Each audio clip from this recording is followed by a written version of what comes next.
అయోధ్యలో విరాళాల వ్యవహారానికి సంబంధించిన కేసుపైన నేడు సుప్రీంకోర్టు విచారణ జరపనుంది. విరాళాల సేకరణ, వాటి వినియోగం, ఆర్థిక లావాదేవీలపైన సమగ్ర దర్యాప్తు అవసరమని కోరుతూ 3 వేర్వేరు పిటిషన్లు దాఖలయ్యాయి. ఈ పిటిషన్లలో సిబిఐ తోటి విచారణ జరిపించడంతో పాటుగా విరాళాలకు సంబంధించిన ఆర్థిక లావాదేవీలపైన స్వతంత్ర ఆడిట్ నిర్వహించాలని సుప్రీంకోర్టును కోరారు. ఈ అంశంపైన దేశవ్యాప్తంగా ఆసక్తి నెలకొన్న నేపథ్యంలో నేడు సుప్రీంకోర్టు ఎలాంటి ఆదేశాలు జారీ చేస్తుందన్నది ఉత్కంఠగా మారింది.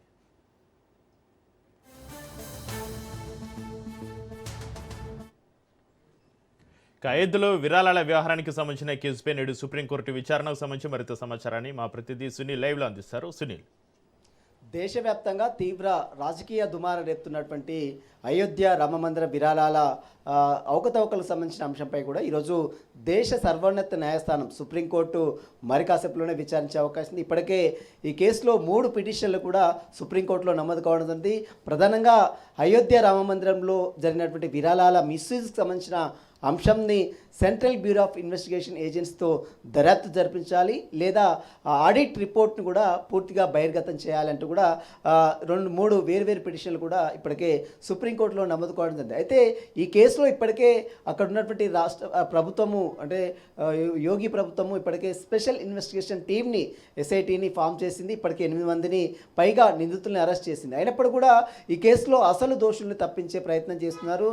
దీంట్లో పూర్తిగా సమగ్రంగా దర్యాప్తు జరిపించాలంటే సెంట్రల్ బ్యూరో ఆఫ్ ఇన్వెస్టిగేషన్ ఏజెన్సీతోనే సిబిఐ చేత దర్యాప్తు జరిపించే అన్ని విషయాలు బయటకు వస్తాయని మాత్రము ఈ యొక్క పిటిషనర్లు సుప్రీంకోర్టులో 3 పిటిషన్లు దాఖలు చేశారు. ఈ పిటిషన్లపై కూడా మరి కాసేపులోనే సుప్రీంకోర్టు విచారించే అవకాశం ఉంది. ఇప్పటికే ఈ అంశంపై కూడా అటు కాంగ్రెస్ ప్రధాన ప్రతిపక్షంగా ఉన్నటువంటి కాంగ్రెస్ నేతలు బీజేపీ తీరుపై కూడా తీవ్ర విమర్శలు చేస్తున్నారు. దేవుని సొమ్ము అప్పరంగా బీజేపీ నేతలు దేవుని పేరు చెప్పి కాజేస్తున్నారు.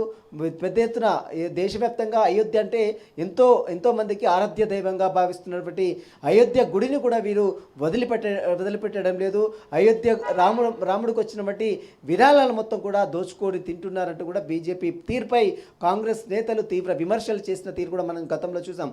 అలాంటి తరుణంలో ఇప్పుడు ఈ దేశ సర్వోన్నత న్యాయస్థానం ఈ 3 పిటిషన్లకు సంబంధించిన విషయంలో ఎలాంటి నిర్ణయం తీసుకుంటుంది, ఎలాంటి ఆదేశాలు జారీ చేస్తున్నది మాత్రము దేశవ్యాప్తంగా ఎంతో ఉత్కంఠంగా లేపుతున్నటువంటి పరిస్థితి మాత్రం కనబడుతుంది. మరి కాసేపులోనే ఈ 3 పిటిషన్లపై కూడా సుప్రీంకోర్టు విచారించే అవకాశం ఉంది. Chakri, right, thank you Sunil.